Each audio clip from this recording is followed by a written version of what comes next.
ब्रह्मानंदं परम सुखदं केवलं ज्ञानमूर्ति द्वन्द्वातीतं गगनसदृशं तत्त्वमस्यादिलक्षणम् एकं नित्यममलमचलं सर्वादिसाक्ष्यभूतं भावातीतं त्रिगुणरहितं सद्गुरुं तं नमामि जयांच्या केल्या स्मरण होय सकल विद्येचे अधिकरण तेची बंधू श्रीचरण श्रीगुरूंचे ते नमस्कारुणी आता आता माझ्या भावा अंतराय नको देवा आले भागा ते करीतून तुझे नाम उच्चारितो दृढ माझे मन येथे राखावे बांधून तुका म्हणे वाचे आता नको फुटू देऊ फाटे श्रीपादनाथम गुरुराजवरम मुमुक्ष नाम ज्ञानदानैक दक्षम घोटी क्षेत्र निवासम वेद बिंदा वरिष्ठम सद्गुरुनाथ भगवान की जय ध्यानम मूलम गुरुमूर्ति पूजामूलम गुरुपदम मंत्रमूलम गुरुवाक्यम मुक्तिमूलम गुरुकृपा तीन लोक नवखंड में गुरु से बड़ा कोई नहीं करता करे न सके गुरु करे से होय ओम गुरु परमात्मा परेशु ऐसा दयाचा विश्वासू त्याचा अंकिला ऋषिकेशू जो जगदीशू जगाचा त्या गुरुचे करुण हेळन जो करी माझे भजन पूजन ते विषयी मिष्टान्न मज भोजना घातले तोंडी घास डोई टोला ऐसा भजनार्थ तो झाला तो सर्वस्वी नागावला इहलोकी परलोकी। आज आपण संत श्रेष्ठ राष्ट्रसंत संत श्रीपाद बाबा यांचे चरित्र त्यांचा आध्यात्मिक जी यात्रा आहे अशी जी आध्यात्मिक अद्भुत अशी जी यात्रा आहे त्याचं आपण ह्या भागामध्ये वर्णन करणार आहोत। ते त्यांचं संक्षिप्त चरित्र असं पाहणार आहोत आणि राष्ट्रसंत श्रीपाद बाबा यांचं कार्य कुठून चालू झालं त्यांनी कसं कार्य केलं धर्माची कशी धर्म कसा पडत चालला होता त्या धर्माला त्यांनी कसं बाहेर काढलं आणि ह्या 1900 शतकामध्ये हा दिव्य पुरुष या पुरुषांना धर्माची पताका कशी झळकवली अख्खा महाराष्ट्रावर आणि ब्रह्मविद्याचं जे पीक आहे ते कसं सगळीकडे फोफवलं गेलं म्हणजे धर्म हा कशाला म्हणतात देव कशाला म्हणतात संत कशाला म्हणतात याची काही कल्पना नसलेल्या असा महाराष्ट्र म्हणला तरी चालन अशा परिस्थितीत गोंधळलेल्या अवस्थेत असताना अशा महान विभूतीचं दिव्य असं अवतरण आपल्या महाराष्ट्रामध्ये झालं आणि त्याचा आपल्याला महाराष्ट्राला एवढा फायदा झाला का जो धर्म आहे जो काय धर्म कशाला म्हणतात तोच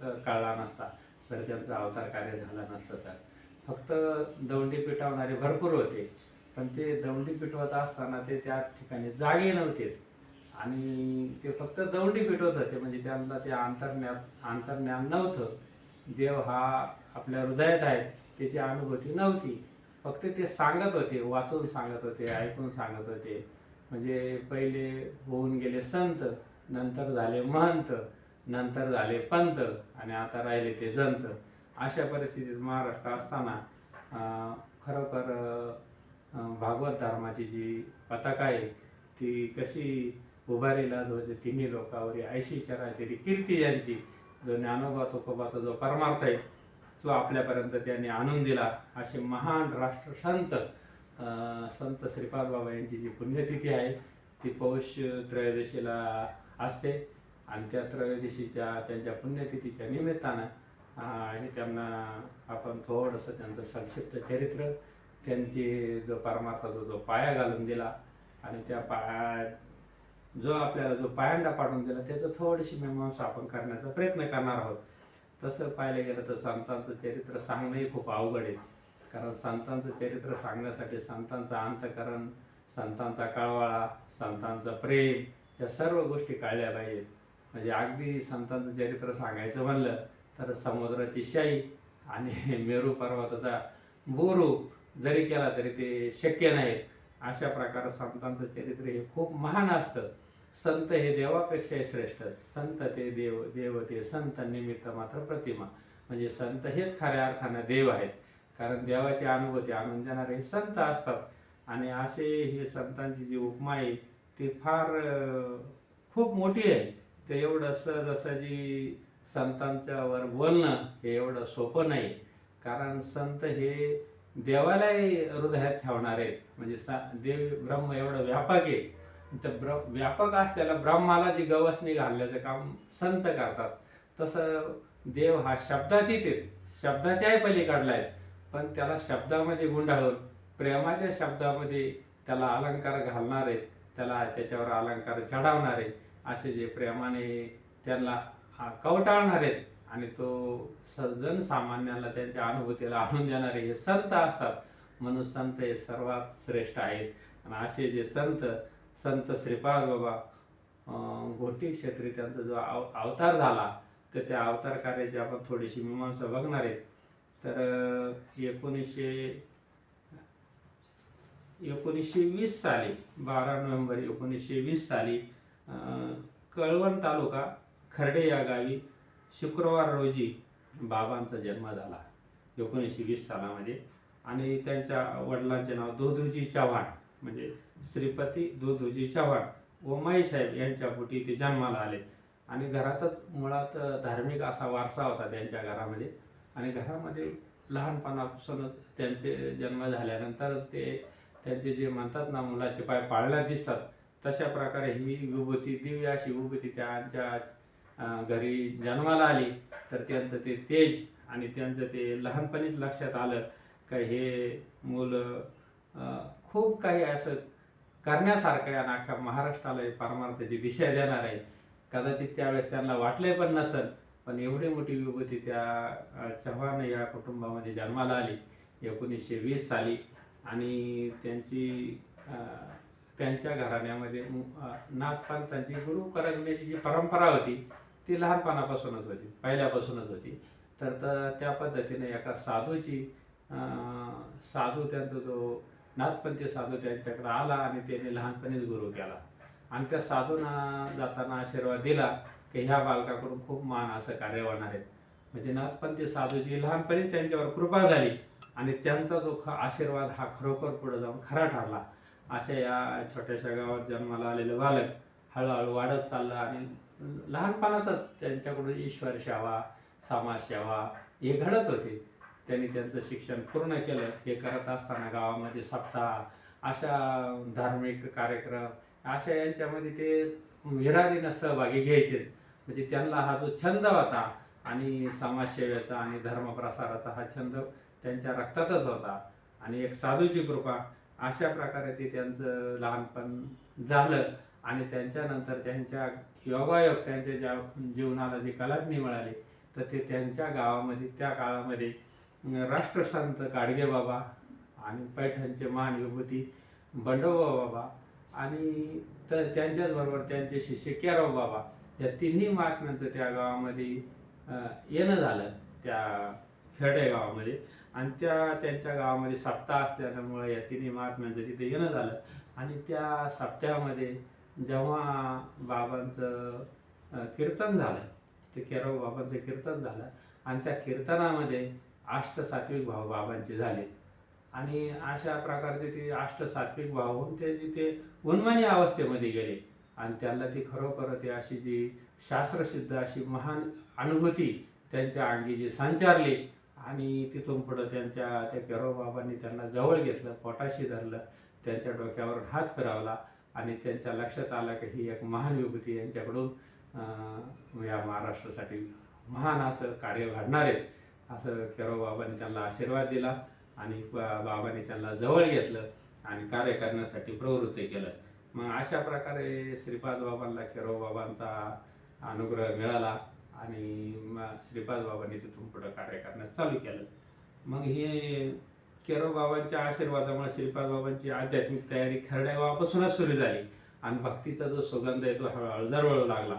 मग आणि हा गुरु परंपरेनं आलेला असला जो अनुभव आहे, म्हणजे ब्रह्म, अत्री, दत्त, नारायण, लक्ष्मण, बलभीम, सख्यानंद, शांताबाई, बंडोबाबा, केराव बाबा आणि श्रीपाद बाबा, अशी जी आनंद संप्रदायाची जी परंपरा आहे, ही परंपरेनं असलेला मिळालेला जो अनुग्रह आहे आणि त्याची आलेली अनुभूती आणि ह्या अनुभूतीचा प्रसार अख्खा महाराष्ट्रभर करायचा, असं श्रीपाद बाबांनी मनाशी ठाम निश्चय केला आणि त्या प्रकारे ते कार्याला लागले. आणि मग हे कार्य चालू करता करता करता त्यांना काही दिवसानंतर घोटी या गावी नोकरीनिमित्त यावं लागलं. घोटी गावी आल्यानंतर तिथं मार्केट यार्डमध्ये काही तिथं हिशोबनीस असं काम मिळालं. आणि ते काम मिळालं. काम करत असताना त्यांना तिथंच रामदास शेठ बुधवारे ही पण महान विभूती त्यांना त्या कार्याच्या निमित्ताने त्यांचे मित्र झाले आणि मित्राचं रूपांतर पुढं गुरुबंधूमध्ये झालं. म्हणजे अशा प्रकारे रामदास बाबांची त्यांना साथ भेटली. आणि हे दोघं महाराज म्हणजे दोघं धनाजी आणि संताजी हे खऱ्या अर्थाने परमार्थामधले धनाजी आणि संताजी अशा प्रकारची जोड झाली. आणि ह्या जोडीनं एवढं कार्य चालू केलं. तर त्याच्यानंतर त्यांना नारायण बाबा गायकवाड हे महडचे हेही त्यांना भेटले. आणि कालांतरानं मग रामदास बाबांनी कार्य चालू केलं, श्रीपाद बाबांनी कार्य चालू केलं.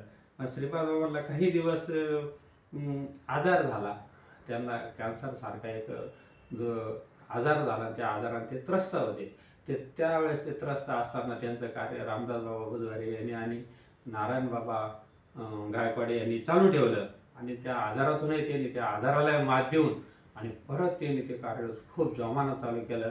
आणि अख्ख्या महाराष्ट्रामध्ये त्या कार्याचं त्यांनी झेंडा रोवला. आणि असं करता करता एकदा ते केरवबाव म्हणे, तुम्ही एक 11 अनुग्रहित तयार करा आणि 11 अनुग्रहित तयार करण्यासाठी तुमच्या गावात 11 अनुग्रहित तयार करा, मी येतो सप्त्याला. आणि मग बाबांनी 11 अनुग्रहित तयार केले. आणि केरव बाबा त्यांच्या गोटी या गावी आले. मग गोटी गावी आल्यानंतर तिथं बाबांचा मोठा मेळावा झाला. आणि सर्व त्या गावकऱ्यांना तिथल्या जी संप्रदायाची पायाभरणी तीच गोटी गावातून सुरुवात झाली. आणि हळूहळू हा वारकरी हा आनंद संप्रदायाचा पाय हा भक्कम होत चालला. आणि तिथून पुढं मग त्या योगायोगाने सर्व महाराष्ट्रातले आज जे मातब्बर अधिकारी आहेत ते योगा भेटत चालले.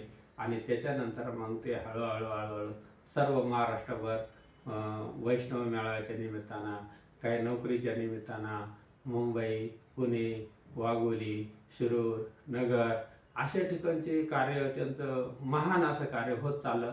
आणि हे कर्मधर्म संयोगाने ज्या माणसांचं पुण्य फळलं, काहीतरी मागल्या जन्माची महान शुद्धरी होती, अशांच्या योगामध्ये ते बाबांचं दर्शन आणि बाबांचं सानिध्य त्यांना मिळालं. आणि बाबांनी हे चांगले असे उत्तम अधिकारी घडवले आणि त्या अधिकाऱ्यांच्या मार्फत कार्य चालू झालं. म्हणजे अशा प्रकारे बाबांनी जे अख्खा महाराष्ट्रामध्ये जे ब्रह्मविद्या जी पेरली, तर ती खरोखर आपल्यासारख्या सामान्य माणसाने कधी ज्ञानेश्वर महाराजांना बघितलं नाही, एकनाथ महाराजांना बघितलं नाही, नामदेव महाराजांना बघितलं नाही, तुकाराम महाराजांना बघितलं नाही, रामदास स्वामीला बघितलं नाही. पण अशा एक थोर विभूतीचा आपल्याला योग आला, त्यांचं दर्शन झालं, त्यांचं कार्य कळलं, त्यांनी आपल्याला ईश्वराची अनुभूती आणून दिली. आणि ते शास्त्रशुद्ध म्हणजे शास्त्रप्रचिती, गुरुप्रचिती आणि आत्मप्रचिती अशा प्रकारचं जी ईश्वराची जी अनुभूती हे त्यांच्या मार्फतच आपल्याला कळली. नाहीतर अन्यथा आपण परमार्थ केला असता पण आपल्याला ह्या गोष्टीची उकल कधीच नशी झाली. फक्त आपण कोरडा परमार्थ केला असता. आणि खरोखर ईश्वर कशाला म्हणतात, त्याची अनुभूती काय आहे, अष्टसात्विक भाव कशाला म्हणतात, आणि नेमकं माऊलीला जे देवाची जी माऊलीला जे देवाविषयी जे तत्वज्ञान आहे, जे अद्वैत कुसरी विरळात जाणे म्हणजे अद्वैत तत्वज्ञान कशाला म्हणायचं ते सुद्धा कळलं नसतं. अशा महान विभूतीमुळे आपल्या अख्ख्या महाराष्ट्राला म्हणजे खूप मोठं वरदान आहे. आणि महाराष्ट्र पहिलेच संतांची भूमी आहे. पवित्र तो कुळ पावन तो देश जेथे हरीचे नाम हरीचे दास जन्म घेती. अशा प्रकारे हे जे आपली जी महाराष्ट्राची भूमी आहे ती खूपच पवित्र आहे. आणि अशा पवित्र भूमीमध्ये श्रीपाद बाबांचं कार्य झालं. आणि त्या त्यांचे जर आपण थोडासा प्रकाश टाकला तर त्यांनी जे तत्वज्ञान आहे ते इतकं सुंदर सांगितलं का ते आपल्याला कधी कधी असं वाटतं की हे खरोखरच आपलं किती जन्माचं पुण्य असेल तेव्हा आपल्याला ही गोष्ट आपल्याला अनुभवायला मिळाली किंवा आपण त्यांच्या चरणापर्यंत गेलो असं अभ्यास केल्यानंतर आपल्याला वाटतं खरोखरच काय पुण्य केलं होतं आपण. कोण पुण्य यांचा होईन सेवकन जेह द्वंद्वाधिक दुरावेले ऐशे वर्म मज दावी नारायण अंतरीच्या पुन्हा प्रगट होणे. म्हणजे त्या अंतरीच्या पुन्हा प्रगटल्यानंतर त्या साधकाला त्याचा जो आनंद आहे तो गगनात मावत नाही. आणि तो आनंद व्यक्त करण्यासाठी एखादा त्याच्यासारखा सहकारी जर मिळाला तरच तो आनंद सांगता येतो किंवा तोच त्याला पचनी पडतो. दुसरा ज्याला अनुभव नाही, त्याला ह्या गोष्टीचा ओलावा नाही, प्रेमाचा ज्याला ओलावा नाही, त्याला परमार्थ कळतही नाही आणि सांगितलं तर त्याच्यातला गोडवा निर्माण होत नाही. म्हणजे अशा प्रकारे जे साधू संतांचं जे तत्वज्ञान आहे हे किती महान होतं. आणि बाबांचं जे सांगणं होतं ना ते इतकं सुंदर होतं का देव हा कुठं गेला नाही, आला नाही. देव ही गोष्ट तयार आहे. देव प्राप्तीची विषय नाही, आपल्याला प्राप्ताची प्राप्ती करून घ्यायची. जसं जमिनीखाली पाणी आहे, पाणी कुठं शोधून काढायची गरज नाही, फक्त त्याच्यावर आलेले जे आवरण आहेत, दगड विट वाळू मुरुम हे फक्त बाजूला करायचं, पाणी तिथंच आहे, तयार आहे. आता ज्ञानेश्वरीवर प्रवचन करणारे लाखो लोक आहेत, पण खरोखरच त्या ओवीचा अनुभव असणारे लोक फक्त बोटावर म्हणण्यासारखे आहेत. आणि ते फक्त ज्यांना गुरुकडून संप्रदाययुक्त असं ज्यांना ज्ञान भेटलेले आहे अशाच माणसांना त्या ज्ञानेश्वरीच्या ओवीचा अनुभव आहे. नाहीतर पाहे पातुद पवित्र आणि गोड, पाशी त्वचेच्या पदराड, परिती आविर्न गोचिड, अशुद्ध काय नेगती, कमळा कंदा आणि दरदरू, नांदू नको एकच घरी, परी परागू शेवजी भ्रमरी, जवळे चिकुल चिवरी, ना तरी नि दैवाचा परिवारू, लोह्या रुचल्या हात सहस्रवरी, परतेत बैसुरी उपवास करीन का दरिद्री जी आहे, तैसा हृदयामध्ये मी रामू, असता सर्व सुखाचा रामू, आणि का भ्रांताशी कामू विषयावरी. म्हणजे हृदयामध्ये रामू असताना तू का भ्रांत अशी पडली तुला, आणि तो हृदयामधला जो राम आहे त्याचं जर आपल्याला साक्षात्कार करून घ्यायचा असेल, त्याचा जर अनुभव घ्यायचा असेल तर तो आपल्याला संतांच्या मार्गाने जावा लागेल. बाबा सतत म्हणायचे, सारखा म्हणायचे, चांगला विचार केला तर ती वस्तू तूच आहे, तुझ्याच जवळ ती वस्तू आहे. आता आपण जे बोलतो हे शब्द दिसत्या का? वाद्य वाजल्यानंतर वाद्याचा जो नाद आहे तो दिसतो का? तो शब्द दिसत नाही. मग तो शब्द दिसत नाही पण शब्द नाही आहे का? आहे. म्हणजे त्याचा परिणाम आहे, त्याचा ऐकू येतं पण तो दिसत नाही. मग शब्द जिथून निर्माण झाले ते ठिकाण कोणतं असेल? जर शब्द व्यक्त नाही, शब्द अव्यक्त आहे, तर मग ते जिथून तयार झाले ते कुठून असेल? तर ते अव्यक्तच असेल. आणि तेच आपलं रूप आहे, ते आपलं स्वरूप आहे, तोच ईश्वर आहे. नुसतं अव्यक्त निराकार नाही ज्याशी आकार, जे थोने चराचर हरीशी भजे. नुसतं म्हणायपुरता नसून हे अनुभवासाठी आहे. आणि ह्या गोष्टीची उकल आहे ना बाबा असे सहज सांगायचं, सहज बोलणे ही तो उपदेश, करून हे सायास शिकविती. तुका म्हणे वस्तू धेनवाच्याची ते, आणि तैशीमध्ये ते सांभाळायचं. म्हणजे संतांचे उपकार इतके आनंद आहे तर ते शब्दाच्या पलीकडे आहेत. ईश्वरच शब्दातीत आहेत आणि त्या ईश्वराला शब्दामध्ये गुंडाळणार आहेत, शब्दामध्ये बसवणार आहेत, तर ते किती श्रेष्ठ असत. काय त्याची म्हणजे कोणते त्याला उपमा देता येणार नाहीत. आणि ते सहज सांगायचे की बाबा नाम आणि नाम घेणारा आणि देव, नाम ईश्वराचं नाम घेणारा आणि देव, हे तिन्ही गोष्टी एकच आहेत. नाव जो घेतो आणि जे नाव आहे आणि त्याचा जो येणारा अनुभव आहे, या तिन्ही गोष्टी एकच आहेत. एक नाम हरी, द्वैत नाम दोरी, आणि अद्वैत कुसरी विरळा झाले. असं त्याचं जाणणारा हा एखादा विरळा आहे, पण हरी आणि देव हा वेगळा नाही. म्हणजे नाम घेणारा आणि देव हे तिन्ही एकच आहेत. अशा प्रकारे ते सांगायचे. आणि सहज सांगता सांगायचे का देव कसा आहे, का सगळ्या गणपती हा सगळ्या देवांचा देव आहे.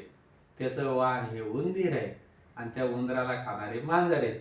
आता हे सहज कोणाला जगात पटायचं नाही, परंतु ज्याला हा अनुभव त्याच्या लगेच लक्षात येतं का गणपती, उंदीर आणि मांजर या तिन्ही मध्ये जो आहे तो देव आहे. बाबा सहज सांगायच्या गोष्टी का ह्या गोष्टी आणि तसं पाहायला गेलं तर ही जी सत्यता आहे, ही सत्यता आतून आल्याशिवाय माणसाला कळणार नाही. आणि हेच बाबांनी काम अख्खा आयुष्य केलं का प्रत्येकाच्या हृदयामध्ये देव आहे आणि त्या देवाची जी उकल आहे ही तिची जर रीत कळली तर ती कोणालाही कळेल. आणि ही रीत परमार्थ हा रीतीच आहे. परमार्थ हा धंदा नाही, परमार्थ हा सांगावांगी नाही, परमार्थ हा अनुभवाचा आहे. आणि अख्खा आयुष्यभर बाबांनी जो जोर दिला तो फक्त रीतीनं परमार्थ कसा करायचा ते सांगितलं. का जसं कांद्यामध्ये कांद्याचं बी दिसत नाही, पण बियाशिवाय कांदा येत नाही. पण कांद्यातलं जर बी काढायचं असेल तर त्याची जी प्रक्रिया आहे ती प्रक्रिया शेतकऱ्याला माहिती. तर शेतकऱ्याचा जो अवलादीचा त्याला जाऊन विचारलं पाहिजे का कांद्यातलं बी कसं काढायचं. तसं प्रत्येकाच्या हृदयामध्ये देव आहे, पण ज्या संतांना याचा अनुभव आहे तर त्याला जाऊन जर आपण शरण गेलो तरच आपल्याला कळत.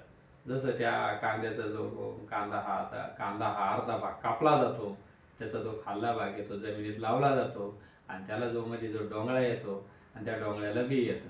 म्हणजे बी कांद्यात जरी बी असलं तर त्याची प्रक्रिया आहे. तशी ईश्वरा प्रत्येकाच्या सर्व घटी रामन देहादे एक सूर्यप्रकाश एक सहस्र रश्मी, प्रत्येकाच्या हृदयामध्ये देव आहे, पण तिची जी प्रक्रिया आहे ती प्रक्रिया जर संताकडे जाऊन जाणून घेतली तरच देव कळणार, अन्यथा कळणार नाही. नुसतं आपण म्हणतोय दररोज असून संसारे जीव वेग करीन वेदशास्त्र उभारी बाह्य सदा ज्ञानदेव म्हणे व्यासाची आपण द्वारकेचा राणा पांडवा घरी. म्हणजे हे नुसतं म्हणतो, पण त्याचं जे मंथन आहे ते मंथन कसं करायचं, ते मंथोनी नवनीतान तैशीच घे आनंदा वाया व्यर्थ कथा साडे बारग. आता समाजात तसं असं नाही चाललं, मंथोनी नवनीतान पैसे घे आनंदा.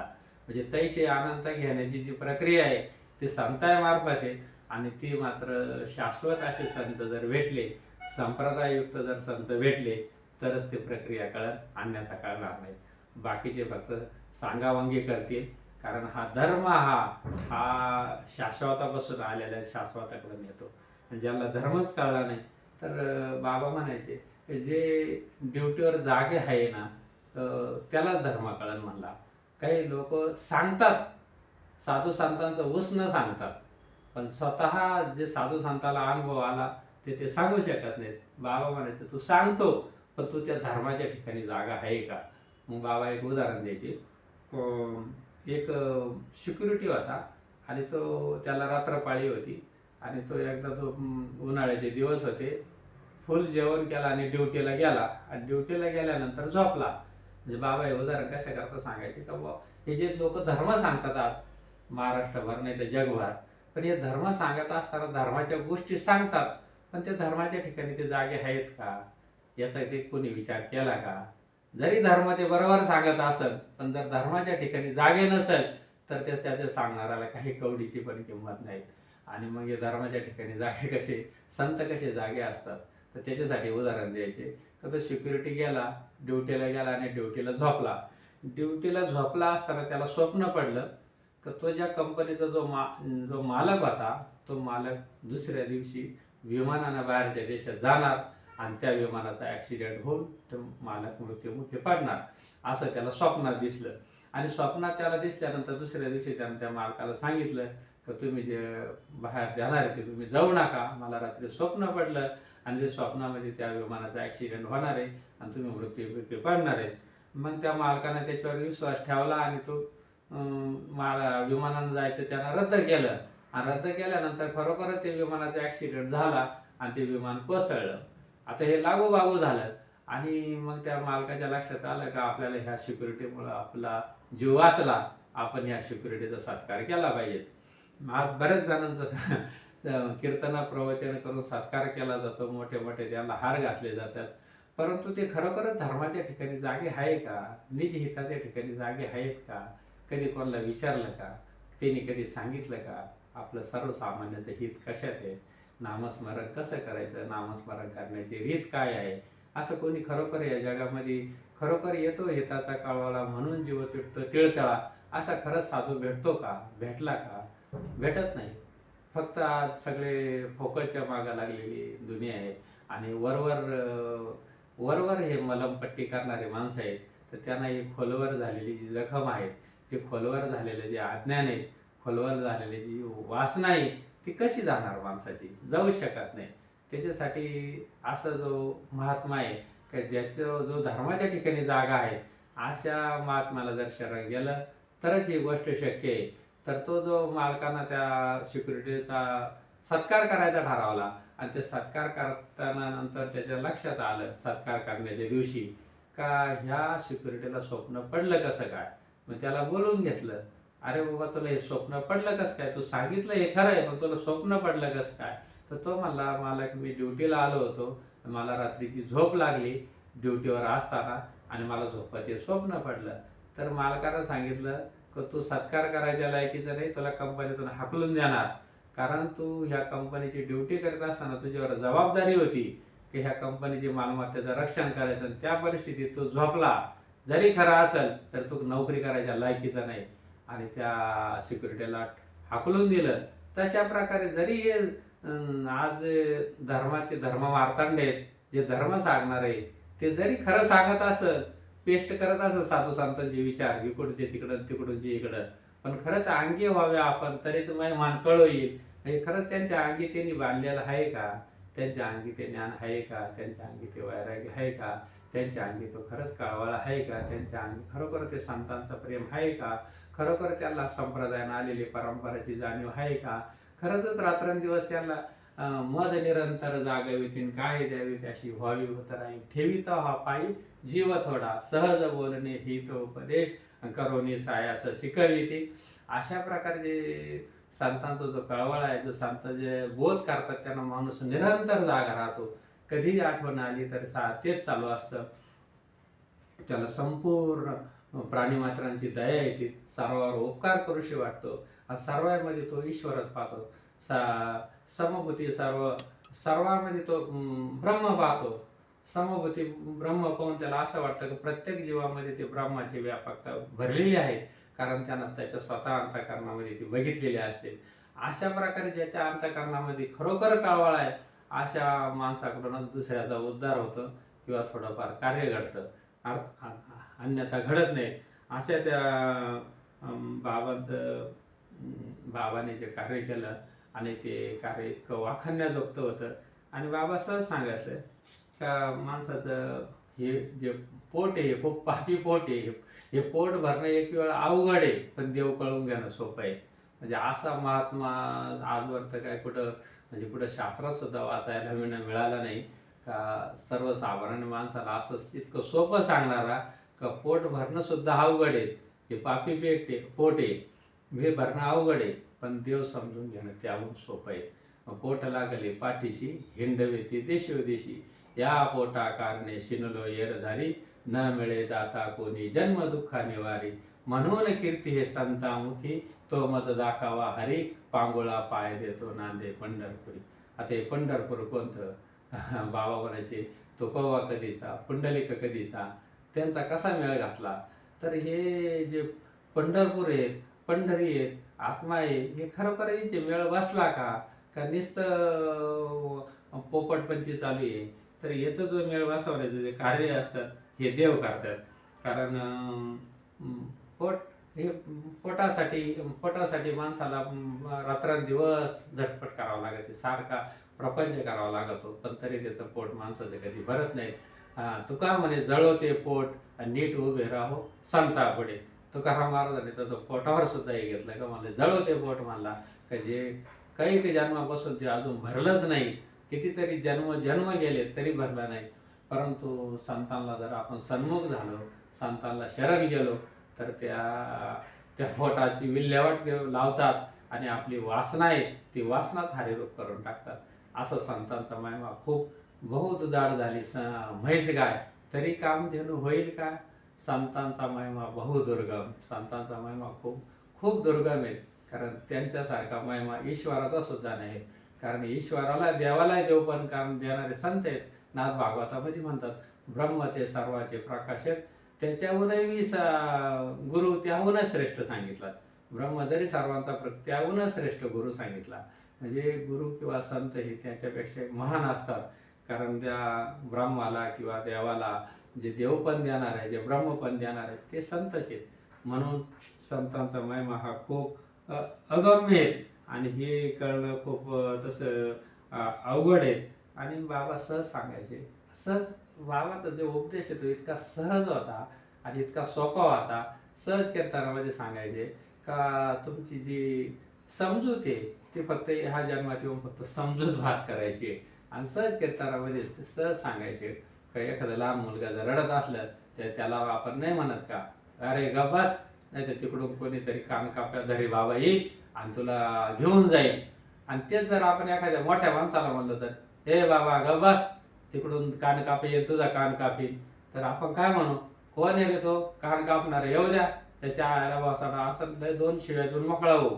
कारण आपली समजूत गेलेली आहे का तशी ही एक समजूत झालेली आहे आपल्याला का आपण देह आहे. तर ही समजूत बात करण्यासाठी फक्त संतांचा संप्रदाय आहे, संतांची शिकवण आहे आणि याच्यासाठीच हा मानव देह. आणि ही समजूत इतकी खोलवर गेलेली आहे, ही अनंत जन्माची, ही अनंत वासना, अनंत जन्माच्या वासना आपल्याबरोबर आलेल्या आहेत आणि त्याच्यामुळे ती समजूत दृढ झालेली आहे. कारण आपण आईच्या पोटात असताना आपल्याला नाव नव्हतं आणि बाहेर आल्यानंतर आपल्या शरीराला नाव ठेवलं गेलं आणि त्या नावामुळेच आपण त्या शरीराला जे नाव ठेवतो त्यालाच आपण ओ देतो. पण खरं नाव आपलं काय ते नाही, कारण आईच्या पोटात आपल्याला नाव नव्हतं आणि हे फक्त व्यवहाराकरता एक नाव ठेवलं गेलं. आणि मग ह्या शरीराचं जसं लहानपण, बालपण, शाळेत तर काही तरुणपण, मोठेपण आणि नंतर वृद्धपण, ह्या अशा शरीराच्या अवस्था आहेत आणि ह्या अवस्थेला साक्षी असलेला आपण आहोत आणि ह्या साक्षीचीच आपल्याला ओळख करून घ्यायची आहे. याच्यासाठी हा साधू संतांचा संप्रदाय आहे आणि हा संप्रदाय कळण्यासाठी माणसाला खूप जन्माचे पुण्य लागते. कारण संत चरण रज लागता सहज आणि वासनेचे बीज जळून जाय, मग सुख घडोघडी वाढो लागे, कंठी प्रेम दाटे नयनी नीर लोटे, हृदय प्रकटे रामरूप. तुका म्हणे साधन सुलभ गोमटे आणि परी उपतिष्ठे पूर्व पुण्य. हे साधन खूप सोपं आहे, गोमट आहे, चांगलं आहे, परंतु आपल्या हृदयामध्ये रामरूप प्रगट होण्यासाठी काहीतरी मागल्या जन्माची पुण्य असायला पाहिजेत. कारण तुका म्हणे साधन सुलभ गोमटे परी उपतिष्ठे पूर्व पुण्य. पूर्व पुण्याचा जर साठा असेल, तुमच्याकडे सद्विवेक असेल, सद्विचार असेल, तर त्या सद्विवेक विचारानंच आपल्याला संतांकडे जाता येतं. आणि त्याच्यासाठी या संतांच्या विचाराचं बाबा नेहमी सांगायचे, चांगला विचार केला तर म्हणजे आपण याच्यामध्ये चांगलं वाईट असं या दोन्हींचं आपण पृथक्करण केलं पाहिजे. का आता पाण्यामध्ये हवा, H2O, पाणी आणि हवा हे दोन्ही पृथक्करण करता येतात, पण ते एकत्र करता येत नाही. पाण्याला जर आपण उष्णता दिली तर पाण्याची वाफ होऊन जाते, हवा होऊन जाते, ते हवेत मिक्सअप होतं. म्हणजे जसे पृथक्करण विज्ञानामध्ये जे पृथक्करण करता येतं, पण अध्यात्मामध्ये जीव आणि शिवाचं पृथक्करण करता येतं आणि ते एकच आहे असा त्याचा अनुभव येतो. कारण नाथ महाराजांनी एकनाथी बाबतमध्ये सर्व हा भक्तिमार्ग हा एकदम व्यवस्थित सांगितलेला आहे. त्याचे खूप उपकार आहेत. म्हणजे आनंद संप्रदाय किंवा संप्रदायावर सगळ्यात जास्त उपकार असतात एकनाथ महाराजांचे. कारण त्यांनी हे संपूर्ण सांगितलं का जर माणूस एखादा साधी दारू जर प्याला, सडेल पाणी जर प्याला, तरी त्याला त्या पाण्याचा परिणाम होतो. आणि जर नाम जर घेतलं, जर ईश्वराचं नाम घेतला, त्या नामाचा पण परिणाम होतो. हे कोणाला मान्य नाही. म्हणजे सडेल पाण्याचा परिणाम होतो तो मान्य आहे, पण इकडं जर नाम घेतलं आणि त्याच्या नामाचा जो माणसावर जो परिणाम होतो, जे सात्विक भाव उत्पन्न होतात, त्याच्यावर मात्र संशय येतो. नाथ महाराज म्हणतात, मोले मदिरा खाये, मदिरानंद नाचे गाये, जेने ब्रह्मानंद सेविला तो केवी राही आवरला. तर ज्यानं ब्रह्मानंदाचा जो सेवन केलं, अरे तो कसा आवरल, त्याचा किती आनंद होईल, त्याचा तो आनंद झालेला त्याच्या गगनात मावल का, तर तो त्याच्यामधून सात्विक भाव उत्पन्न होते. सात्विक भरणे रोमांसी दाटेने, शोधाचे जीवन येऊ लागे, कंठी प्रेम दाटे नैनी नीर लोटे, हृदय प्रकटे रामरूप. हे जे संतांनी जे सांगितलेले आहेत सात्विक भावाचं वर्णन, हे नारद भक्तिसूत्रामध्ये 68 नंबरचं भक्तिसूत्र आहे का, त्या भक्तिसूत्रामध्ये हा उल्लेख आलेला आहे. आणि संप्रदायाचा उल्लेख हा भरपूर ग्रंथामध्ये आलेला आहे. का संप्रदाय हा आज लोकांना संप्रदाय जर सांगितलं तर बऱ्याच लोकांना ते संप्रदायाचं नाव ऐकायला म्हणलं तरी नको वाटतं. त्यांना हे संप्रदायाची ज्या परंपरा आहेत, हे जे अनादी कालापासून आलेले जे तत्वज्ञान आहेत, हे खरोखर संप्रदाययुक्त आलेले आहेत. कारण भगवान शंकरापासून या तत्वज्ञानाची जी सुरुवात झाली, आदिनाथ गुरु सकळ सिद्धांचा मच्छिंद्र तयाचा मुख्य शिष्य, मच्छिंद्राने बोध गोरक्षाशी केला, गोरक्ष वळला गैनी प्रती, गैनी प्रसादे निवृत्ती दातारा ज्ञानदेवा सार चोजविले. ही अशी जी नाथ संप्रदायाची जी परंपरा आहे, ही माऊलीपर्यंत जशी आहे तशी आली. त्यांच्यानंतर ती परंपरा काही सज्जनांच्या हाती दिली. तुका म्हणे किल्ल्या दिल्या संता हाती, सज्जना हाती किल्ल्या दिल्यात. तशा प्रकारे ही प्रकाश संप्रदायाची परंपरा आली. तसंच मुख्य महाविष्णू चैतन्याचे मूळ संप्रदाय फळ तेथून या. संत तुकाराम महाराजांची जी परंपरा आहे, 4 संप्रदाय आहेत, त्या 4 संप्रदायापैकी चैतन्य संप्रदायाची जी परंपरा आहे हिंदुळवाऱ्याने लिहून ठेवलेली आहे. आणि ह्या परंपरेने जे जे त्यांना ज्या ज्या त्या काळामध्ये त्या त्या विभूतीने त्यांना नाम दिलं, अनुग्रह दिला, त्यांना नाम घेण्याची रीत सांगितली, त्यांना तो तो अनुभव आलेला आहे. जसं शास्त्रामध्ये जे लिहिलेले त्याचप्रमाणे आपल्याला अनुभव येतो. जो शास्त्राला अभिप्रेत देव आहे त्याचाच आपल्याला अनुभव येतो. कारण बाबा श्रीपाद बाबा सांगायचे, आम्ही काय आईच्या पोटाखालून आलो का आम्हाला देव न कळायला. म्हणजे तसं काही ठिकाणी संतांनी काहीतरी शब्द वापरायची वेळ आली का हा देवाचा अनुभव सर्वजण घेऊ शकतात. ह्या जो मनुष्य प्राणी म्हणून जन्माला आलेला आहे त्याला प्रत्येकाला देवाची गरज प्रत्येकाला आहे, सुखाची गरज प्रत्येकाला. असं या जगात कुणी नाही की त्याला सुख नको आहे. सुख नाही असा माणूसच नाही, परंतु सुखासाठी जो रात्रंदिवस तळमळ करतो, परंतु त्याला ते सुख कुठं आहे तेच समजत नाहीत. आणि नेमकं श्रीपाद बाबांनी हेच सांगितलं का सर्व सुखाचे आगार बाप रखमा देवर. सुख आहे देवापाशी, देव आहे तुमच्यापाशी. म्हणजे बाबाचं तत्वज्ञान एवढं सोपं होतं का ते बरोबर योग्य ठिकाणी अटॅक करत होतं का जे संपूर्ण जग हे सुखामागं पळतं. अरे ते सुखच तुझ्या जवळ आहे, तो देवच तुझ्या जवळ आहे. तू सुखासाठी पळतो पण ते तुझ्यामध्ये मृग के नाभि कस्तुरी वसे, मृग भटकत जंगल जाय, सबके हृदय में राम वसत है, लेकिन मूर्ख समजे न जाय. का जसं त्या हरणाच्या नाभीमध्ये कस्तुरी वसलेली असते, त्या कस्तुरीच्या वासाला हरिण नुसतं सैरावैरा पळतं, परंतु त्याला हे माहीत नसतं की त्याच्याच नाभीमध्ये ते कस्तुरीचा वास निघतो आणि तो जिकडं सुटाल तिकडं नुसतं सैरावैरा पळतो त्या वासाच्या दिशेना. तसं आज समाजाची परिस्थिती अशी आहे का ते सुखासाठी रात्रंदिवस पाळतात, परंतु नेमकं सुख कुठं आहे याचीच कोणाला कल्पना नाही. आणि ज्यांना माहीत आहे ते सांगत नाही. त्याच्यासाठी संप्रदाय पाहिजे, त्याच्यासाठी कळवळा पाहिजे, त्याच्यासाठी संतच पाहिजे, त्याच्यासाठी त्यांना त्याने त्यांच्या ते अंगी महिमान त्यांच्या अंगी बांधलेला पाहिजे. खरोखरच ते संत हे जन्मालाच यावं लागतात. संत काय कोणी होऊ शकत नाहीत, कारण संतांचा महिमा खूप दुर्गम आहे. आकाशाच्या पोटी चंद्र तारांगणे दोन्ही एक समान पाहू नये, आणि दुधाच्या अंगी निघे ताक दोन्ही एका मोले मागू नये. तसंच आहे पृथ्वीच्या पोटी हिरा गारगोटी आणि दोन्ही एका समान पाहू नये. म्हणजे हिरा आणि गारगोटी दोन्ही असले त्यांच्यामध्ये जमीन आसमानाचा फरक आहे. तसं तुकाराम महाराज तैसे तुका म्हणे जगी संत आणि जन. तसे या जगामध्ये संत आणि जन हे असं वेगवेगळे यांच्यामध्ये जमीन आसमानाचा फरक आहे. आणि ह्या अशा संत विभूतीच्या पुढं मनुष्य जर नतमस्तक नाही झाला, शरण नाही गेला तर देव हा कळणार नाही, सुखाची परिभाषाच कळणार नाही. कितीही जन्म जाऊ द्यात काय उपयोग होणार नाही. आणि देव प्रत्यक्षातही भेटला तरी त्याचा काही उपयोग नाही. कारण देव म्हणतो, देवच नामदेव महाराजांना म्हणला का मी एक मायेचं सोंग आहे, मी तुला जरी भेटत असत. देव हा प्रत्यक्षात नामदेव महाराजांना 27 वेळा विटेवरून येऊन खाली येऊन भेटलेला आहे, त्यांच्या संग बोललेला आहे. परंतु तरी त्याला नामदेवला म्हणला, अरे तुला अजून काहीच कळलं नाही म्हणला, तू कोरडाचे म्हणला अजूनही. अरे देवा म्हणले मग आता मी काय करू? तर म्हणे तू विसोबा खेचाराकडे जा. तर विसोबा खेचार गेल्यावर काय करेल? तर विसोबा खेचार पण तुला तुझंच रूप मला दाखवेल ना. तर ते म्हणलं नाही रे नाही, म्हणलं नामदेवा तसं नाही, ते संत माझे सौदागर आहेत. म्हणजे संत जे आहे ना ते माझे सौदागर आहे, म्हणजे ते माझं खरेदी विक्री करणारे माणसं आहे म्हणला. मी संतांच्याच आधीने तुला गुरु केल्याशिवाय कळणार नाही हा जगामध्ये मी कसा ओतप्रोत भरलेला आहे. आणि मग नामदेव महाराज जेव्हा त्या विसोबा खेचाराकडे गेले आणि त्यांना जेव्हा कळलं का प्रत्येक कणाकणामध्ये राम भरलेला आहे, प्रत्येक ह्या रोमारोमामध्ये ईश्वर भरलेला आहे, तो नाही असा कुठं जागा नाही आहेत, अव्यक्त निराकार नाही, सगळीकडे तो ओतप्रोत भरलेला आहे.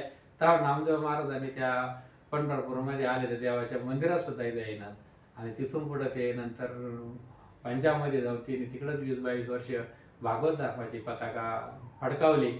म्हणजे जेव्हा संतांना देव कळला तेव्हा त्यांची सुद्धा अशी अवस्था झाली का खरोखरच तो नाही असं कुठं जागा नाही. तिने सुद्धा मंदिरात जायचं बंद केलं. आणि जेवढे महान विभूती होऊन गेलेत तिने तीर्थामध्ये जायला सांगितलंच नाही. तिने सगळ्यांनी सांगितलं तैसा हृदयामध्ये मी रामू, असता सर्व सुखाचा आरामू, करा भांताशी कामू विषयावरी. म्हणजे असं सर्व संतांचा जर आपण अभ्यास केला अगदी पार ज्ञानेश्वर महाराजापासून तर अखेर 58-57 साधू संत होऊन गेले ह्या महाराष्ट्र भूमीमध्ये. भारतखंडी नरदेव प्राप्ती ही तर परम भाग्याची संपत्ती, आणि त्यातही विवेकू परमार्थी, त्याचा वस्वर्ती परमात्मा दान. अशा या भारत महाराष्ट्रामध्ये ज्या संतांच्या, ज्या सर्व संतांचे जर चरित्र आपण अभ्यास केला तर अगदी मानकोची बोधल्यापासून ज्ञानेश्वर महाराजापासून तर टोटल 57-58 साधू संत होऊन गेलेत. आणि श्रीपाद बाबा, रामदास बाबा धरून 60 साधू संत जे होऊन गेलेत, त्यांचा सर्वांचा जर अभ्यास केला तर या संतांनी तीर्थयात्रा करायला सांगितलं नाही, व्रत वैकल्प करायला सांगितलं नाही, पारायण करायला सांगितलं नाही. फक्त तुमच्यामध्ये जे असलेली वस्तू तुम्ही ओळखून घ्या, बस. त्यांचा जर उपदेश बघितला तर एवढंच आहे. आणि ती वस्तू ओळखल्यानंतर तुम्ही शास्त्र बघा, का तुम्हाला ती शास्त्र प्रचिती तिची, तुम्हाला आत्मप्रचिती तीच राहील आणि गुरु प्रचिती पण तीच राहील. अशा प्रकारे साधू संतांचं जे कार्य आहे खूप महान आहे. आणि ह्या कार्याला आपण आपल्यासारख्या सामान्य माणसाला योग आला. आता बघा ना, किती साधक ह्या महाराष्ट्रामध्ये घडलेत. आम्ही नुसतं जर या साधूची भेट झाली नसती तर पारायणे केले असतात, माळा घातल्या असतात, चाळा केल्या असतात, वाऱ्या केल्या असतात, सर्व केलं असतं, पण जे करायचं ते राहून गेलं असतं. बाबा सहज म्हणायचे, या मराठीच्या नगरीत ब्रह्मविद्येचा सुकळ करू, देणे घेण्याची सुखाची वरी होऊ दे या जगा. म्हणजे आता ही जे ब्रह्मविद्येची देणं घेणं आहे हे संपूर्ण जगाला होऊ द्या. आणि अशा प्रकारे हा जो महात्मा होता, त्या महात्म्याने या ब्रह्मविद्येचं जे ब्रह्मविद्येचं पीक आहे हे एवढं भरभरून उदयास आणलं की त्यांच्यासारखं कार्य कोणत्या जन्माची पुण्य हेच सांगता येईना. म्हणजे आज अशी परिस्थिती आहे की जेव्हा शास्त्र आणि ग्रंथ वाचायला घेतो तर आपल्याला विशेष वाटतं की कोणत्या जन्माचे आपल्याला पुण्य आहे का आपल्याला या महावाक्याचा बोध झाला. आणि संतांचं सांगणं किती सोपं होतं बघा ना. तर बाबा एक उदाहरण सहज सांगायचे का, बोलावा विठ्ठल, पहावा विठ्ठल, करावा विठ्ठल, जीवे भावे, येणे सोशे मन झाले हवं बरे, परत माघारी येत नाही, बंधनापासून उकाळल्या गाठीन देता आली मिठी सावक. असं म्हणजे हे जे बाबा जे सांगायचे का आपला जो बंध तुटलेला आहे, आपला जन्म झाला तिथून पुढं आपली चुकामुक झाली आणि ती चुकामुक आपल्याला झालेली चुकामुक आपल्याला जोडायची. आणि ती जोडली का आपण मूळचा जो होतो तो आपण आहेचे. आणि तो मूळचा जो कोण आहे तो आपल्याला कळल, तसं आपल्याला कळणार नाही. ही जोडाजाडी संत जी जोडाजाडी करतात, एक ते बिंबीपाशी तुटलेल्या त्या बिंबीपासून परावानीपासून करतात. आणि दुसरे म्हणजे महावाक्याच्या बोधाना वरून डोक्यावर मस्तकावर हात ठेवून करतात, वर टाळूला तूप भरतात आणि एक बिंबीपासून करतात. ह्या ज्या प्रक्रिया आहे ह्या प्रक्रिया फक्त संत सद्गुरूच करू शकतो. की ज्याला खरोखर ह्या जीवाचा कळवळा आहे, ह्या खरोखर या जीवाची उद्धार व्हावा अशी ज्याच्याकडं फक्त एवढीच भावना आहे, दुसरं हे सोडून त्यांची कोणती वासना शिल्लक नाहीत, अशाच महात्म्याकडून आपल्यासारख्या माणसाचा उद्धार होऊ शकतो. बाकीचे जे फोकसमध्ये प्रसिद्धी, मान, प्रतिष्ठा याच्यात जे अडकलेले आहेत त्याला संत म्हणता येणार नाहीत आणि त्यांच्याकडून असं कार्यही घडणार नाही. अशा महान विभूतीचं जे कार्य हे थोर आहेत. म्हणजे किती बोलावं आणि किती सांगावं हे सांगण्याच्याच पलीकडे, ते शब्दातीत आहेत. म्हणजे जे विणा असतो ना आपला जो, त्या विणाला जे बाहेरून एक आवरण असतं त्याला गवसणी म्हणतात. तर तसं हे संतांचं हृदय हे ईश्वराला गवसणी आहेत. म्हणजे ईश्वर एवढं मोठं व्यापक तत्व आहे आणि ते व्यापक तत्वाला असं ज्याचं हृदय ते संत आहे. म्हणजे संत किती महान असतील. म्हणजे संतांचं वर्णन करणं हे आपल्यासारख्या सामान्य माणसाच्या पलीकडाचा विषय हा. परंतु आपल्याला त्यांचं वर्णन किंवा त्यांच्या चरणाचा आश्रय घेतल्याशिवाय आपल्यासारख्याला मुक्तता नाही. त्याच्यामुळं आपण सततच संतांचं वर्णन करावं. देव सारावे म्हणजे संत पुजावे आरते आणि देव सारावे परते. म्हणजे संतांना एवढं आर्थतेनं पुजलं पाहिजे. म्हणजे गुरु गोविंद दोन खडे, म्हणजे गुरु आणि गोविंद दोन्ही जर उभे असेल तर आपण अगोदर पूजा कोणाची करावी, तर आपण अगोदर गुरुची करावी. अशा प्रकारे हे ज्या गुरुपद आहेत, हे संतपद आहेत, हे खूप महान आहेत. आणि ह्या विश्वामध्ये तारून जाण्यासाठी एवढं एकच आहेत. बाबांचं जे तत्वज्ञान आहे, ज्ञानेश्वरीचे प्रत्येक वळ वाचताना बाबा समोर दिसतात. म्हणजे बाबा सोडून काही दिसतच नाहीत. म्हणजे बाबाच त्या ज्ञानेश्वरीच्या रूपामध्ये सगळीकडे ओतप्रत भरलेले दिसतात. कारण प्रत्येक शब्दामध्ये बाबा भरलेले आहेत. प्रत्येक शब्दामध्ये बाबा, श्रीपाद बाबा दिसतात. म्हणजे त्या अनुभवानच दिसतात. ते शब्द त्याचे बाबातूनच प्रकट होतात. म्हणजे ज्यांनी ज्यांनी बाबांची वाणी ऐकली, ज्यांना ज्यांना बाबांचा सहवास लागला, खरोखरच ते त्यांच्यासारखे पुण्यवान कोणीच नाही. कारण आपण संतानंतर आपला जन्म झाला ना, खरोखर हे मोठं भाग्य, याच्यापेक्षा भाग्यच असू शकत नाही कोणी. आणि ज्यांना संत भेटले, ज्यांना संतांचा सहवास लागला, त्यांना या जगात करण्यासारखं काहीच राहिलं नाही. मग सतत नामस्मरण करायचं. आपल्या वाट्याला जे कर्म येईल, जे काम येईल, नोकरी धंदा, कामधंदा काही असो, शेतीवाडी जे असेल ते पण ईश्वराचीच पूजा होते.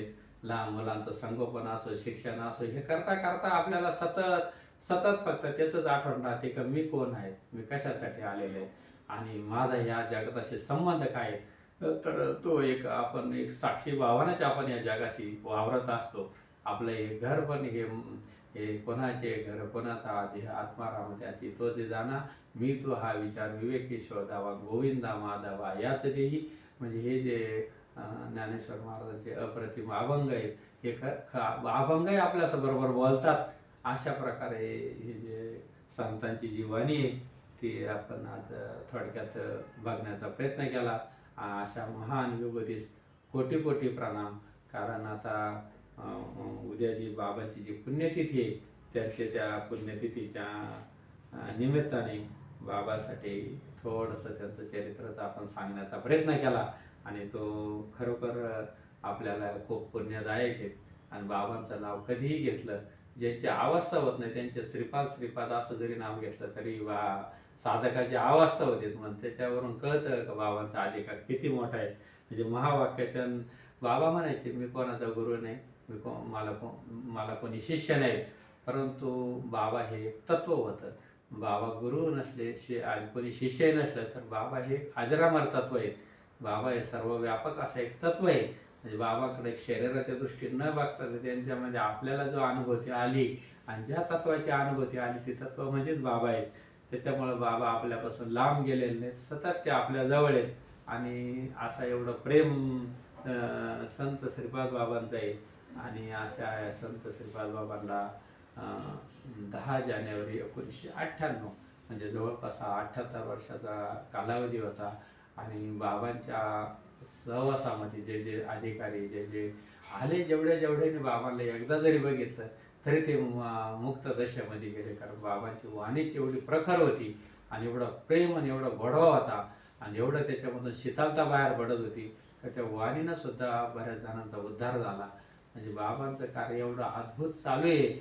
आणि बाबांना एवढा जो म्हणजे एवढं शरीर त्यांनी चंदनासारखं झिजवलं, असा महात्मा बहुतेक होतो ना भविष्यात, पुढं मागं झाला असं ना पुढं होईल असं मला तरी माझ्या अनुभूतीप्रमाणे तरी मला वाटत नाही. कारण एवढं जे कार्य करायचं एवढं सोपं नाही. आणि ह्या अवस्थेला एवढं नाव ठेवणारे माणसं, कारण गडबडा लोळणं, घाम येणं, उड्या मारणं किंवा काय असे ते चाळे जे अष्टसात्विक भावाचे दिसतात आणि ते समाजानं बघितल्यानंतर समाज त्याला नाव ठेवतो. कारण समाजाला कळत नाही तो अंतरंगामधून त्याला किती आनंद झालेला असतो. त्याची देहावर पकड राहत नाही, तो देहातीत झालेला असतो आणि त्या उन्मनीच्या अवस्थेमध्ये उड्या मारत असतो. परंतु समाजाला वाटतं की काहीतरी अंगात येतं, काहीतरी वेगळंच आहे.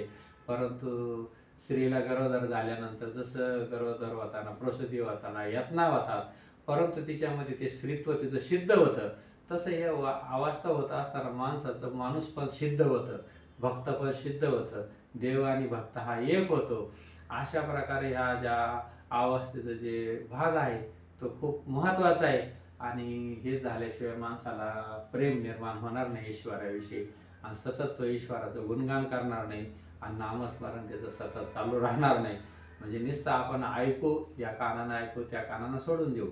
म्हणजे या जगामध्ये 3 प्रकारच्या बावल्या आहेत का, एक या कानानं ऐकलं की त्या कानातून सरळ बाहेर जातं, दुसरं या कानातून येतं आणि तोंडातून बाहेर जातं, आणि तिसरी मात्र एक कानातून जातं आणि अंतरंगामध्ये परावणेपर्यंत जाऊन परत तोंडातून बाहेर येतं, म्हणजे अनुभवजन्य बाहेर येतं. असं जो आहे त्यालाच फक्त या परमार्थामध्ये किंमत आहे किंवा त्यालाच काहीतरी त्याला कस लागला म्हणता येईल. जोपर्यंत सोन्याला कस लागत नाही, त्याच्या 52 कशी सोनं म्हणता येत नाही, तसं ह्या परमार्थाला, भक्ती मार्गामध्ये भक्ताला जोपर्यंत कस लागत नाही तोपर्यंत त्याचे मोल ठरत नाही. तो तो असू नये म्हणजे देख मनुष्यात सकळ स्वभावताचं भजनशीळ, झाले असे केवळ माझ्या ठाई, परी ज्ञानाविना नासले, बुद्धिभेद असे आले, आणि कल्पने ते कल्पले अनिकत्व. म्हणजे कोण परमार्थ करत नाही बघा ना. ह्या जगामध्ये देव करत नाही, देवदेव करत नाही, सुख कोणाला पाहिजे नाही असं एकही माणूस नाही. अगदी जर खाटकाचं दुकान बघितलं तरी तो सुद्धा असं उदबत्ती लावून सकाळी पहिला ओवाळतो आणि कुठंतरी त्या उदबत्त्या खोसून देतो, म्हणजे त्याच्याही मनामध्ये थोडंसं देवाबद्दल हे असतं, थोडीशी श्रद्धा राहते. परंतु ही श्रद्धा काही कामाची नाही, कारण जोपर्यंत त्या देवाचं जे ज्ञान होत नाही, जरी माऊली म्हणले का, जोपर्यंत त्याला त्या गोष्टीचं ज्ञान होणार नाही तोपर्यंत देवदेव करूनही उपयोग नाही. नुसतं म्हणता येईल मनुष्य जास्त स्वभावतच भजनशील, परी ज्ञानाविना नसले, ज्ञान नसल्यामुळे त्यांचा नाश होईल. आणि असं जे शाश्वत ज्ञान, अनादिकालाचं तत्वज्ञान, हे जर तत्वज्ञान बाबा सहज सांगायचे, आत्मज्ञान अवघड नाही, गरज आहे तत्वज्ञान होण्याची. आणि हे तत्वज्ञान कधी होईल, जेव्हा आपण संतांना शरण जाऊ, जेव्हा आपल्याला असं वाटतं आपला कधी उद्धार होईल, कधी मी उद्धार पाहून, कधी मला अंतरीच्या खुणा, माझ्या अंतरंगामध्ये खुणा प्रकटतील ईश्वराच्या, कधी मला नारायण भेट देईल. म्हणजे इस बंगले को 10 दरवाजे, बिस्मे पवन खंबा, आवत जावत कोई न देखे, यही तो बडा चंबा, अंदर नारायण सोया. म्हणजे आतमध्ये एक नारायण झोपलेला आहे आणि आई श्वास येतो आणि जातो, पण तो कोणी त्याचं बघत नाही का तो झोपलेला नारायण आहे, त्याला उठवायचं कसं, त्याची उठवण्याची रीत काय आहे ते कोणीच कळत नाही. म्हणजे आता हे इतकं सोपं आहे, आणि जर समजून घेतलं तर खूप सोपं आहे, नाही तर खूप अवघड आहे. म्हणजे आपण बाबा सहज सांगायचे का आपल्या शरीरामध्ये हे कापड आहे का कापूस आहे, तर याचा अधिष्ठान कापूस आहे. म्हणजे तुम्ही दिसायला शरीराने दिसतात, पण ही शरीर चालवणारी जी यंत्रणा आहे, ती यंत्रणा जी सत्ता आहे, ती सत्ता ईश्वराची आहे. परंतु आपण ते जाणत नाहीत. आपण फक्त बाहेरचा लौकिक भाग बघतो, पण अंतरांगाचा भाग बघत नाही. अशा प्रकारे बाबांचं जे सांगणं आहे ते कितीही सांगितलं तरी हे अपुरं आहे. आणि आपल्यासारख्या मुखाचं काम पण नाही आहे का साधूंचं एवढं वर्णन करायचं. कारण साधू हा अलौकिक आहे, साधू हा अमर्यादित, साधू हा भूत भविष्य वर्तमान या तिन्ही स्थितीमध्ये साधू, अजरामध्ये साधू वास करतो. अशा प्रकारे असा कैवल्य देहामध्ये साधू प्रवेश करतो शरीर सोडल्यानंतर आहे. त्याच्यामुळे त्या देहाच्या रूपानं साधू सर्वत्र ईश्वरासारखा त्याचा वास चालू असतो. जो जो अंतःकरणपूर्वक त्याला हाका मारेल त्याच्यासाठी तो आजही प्रगट होईल. अशा महान विभूतीचं आपण आज थोडंसं निरूपण करण्याचा प्रयत्न केला. अशा महान विभूतीस कोटी कोटी प्रणाम. आणि या साधूला वंदन करून आपण या आजची सेवा इथं थांबवतो. जय हरी, जय हरी, जय हरी.